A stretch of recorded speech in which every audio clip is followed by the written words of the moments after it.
This is a special recipe for you in particular. Do you want to tell us a little bit about that? Well, it's kind of funny, like, oh, geez, now I'm gonna lose it. Yeah, when my dad was around, he was always encouraging me to actually cook a German. You're starting. No, I'm good. I'm good. Sorry.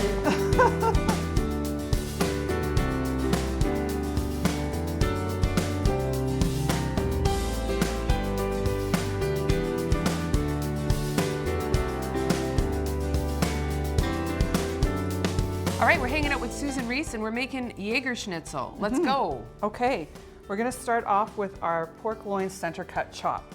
So what we did with this is we pounded it down with a meat mallet to about 1/4 of an inch. Talking about stretching your... Yeah, stretching right? your dollar, exactly. Really stretching. So we've got that done. So now we're gonna do the breading part of this. Before that, we're gonna season this with some salt and pepper. So there's kind of like multiple layers of seasoning with the Jägerschnitzel. Yeah, you want to season the meat as well as the breadcrumbs. What tends to happen is once you're cooking the meat in the breadcrumbs, they kind of get hot and the flavor kind of burns off. If that's even I don't know if that's the right way to describe it. So you want to season the meat as well so that you've got lots of flavor. So we're going to start off with the flour as step one. All right. And just dust that off, shake the rest of that off. Then we're going to go to our egg wash. Number 2, okay. Flip that over. Of course your hands get messy, but that can't be helped. And then we have our seasoned breadcrumbs here, which we've infused with a little bit of salt and pepper. And also some garlic powder. Garlicky goodness in there. Yeah, we'll just make sure that those are all nicely, every part is nicely covered, including the edges. Getting a little bit gooey. Yeah, it's a little bit messy, but it's all good. And then we're going to transfer that, or we would transfer that over to a drying rack and let that breading kind of dry on for about 15 minutes. Because what happens if you throw it in the pan too soon? Well, it's just, you know what, it gives the breading a chance to set on. And it just like holds better. So I'm just gonna wash up. Okay. But what I'll get you to do is we're gonna infuse our oil that we're cooking the schnitzels in with some thyme, some fresh thyme. So right here. Okay. And just throw it in there?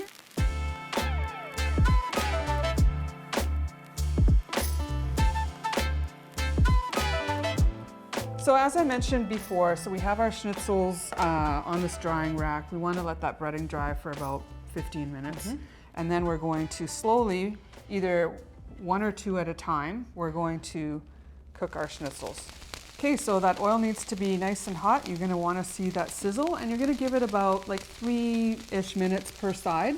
They're not gonna take very long to cook. Take very long. No, because they're so nice and thin, right? So as long as they're nicely browned on both sides, like you're good. Yeah, right on. So I'm gonna leave the schnitzel to you so that I can go on to making our mushroom sauce. All right. All right, so what we've got here is we've got some shallot sauteing in some butter. So that's already cooked down. Before we did the shallot though, we cooked down our mushrooms. So we had a whole pile of cremini mushrooms. I'm using cremini just because I find them a little bit more earthy and flavorful than white mushrooms. Yeah. Right? And if you translate Jägerschnitzel, it's like hunter schnitzel. So that just kind of triggered me to use cremini mushrooms instead of white mushrooms. Okay. So we cooked those down in some butter as well. We put them off to the side with some liquid. Now in that same pot, we're like sauteing the shallots. And now we're gonna add some tomato paste.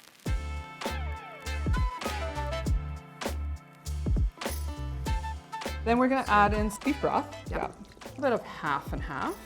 Oh yeah. Put that in. This is gonna give us that. And then we're going to add our mushrooms back in. So I will do that with all of the cooking liquid as well. So just watch yourself there. For some Worcestershire sauce. We've got some thyme, we've got some paprika and garlic powder. We're gonna also add in some fresh parsley. So I'll put that in as well. And then you can totally see where this is going. Yeah, and so this sauce would now simmer for about 10 minutes. You just want to cook it down just a little bit. And then after that, once it's kind of, come to a boil, turn the element down, let it simmer for about 10 minutes. And then we're going to thicken it with a bit of a cornstarch slurry. Okay. Just check on the schnitzel here to see if it's good to turn. So I'm gonna mix a bit of water in with the cornstarch and just give that a little bit of a stir. So it's not gonna be quite pasty. It's still gonna be pretty liquidy, but easy to work with. So after this cooks down a little bit, we're gonna add this in, and then that's gonna thicken the sauce. Sure. Right. Pour that in. And as you can see, it just blends in really nicely, no lumps or anything like that. And then the sauce would just continue to cook.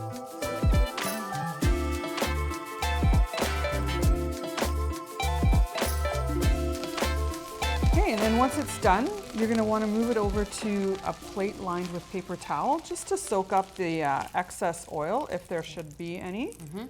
And then you can continue frying your other schnitzels. You may have to swap the oil out in between, just because once there's little bits of breading, you don't want them to burn. So be prepared for that, which means you might want to reinfuse your oil with the time.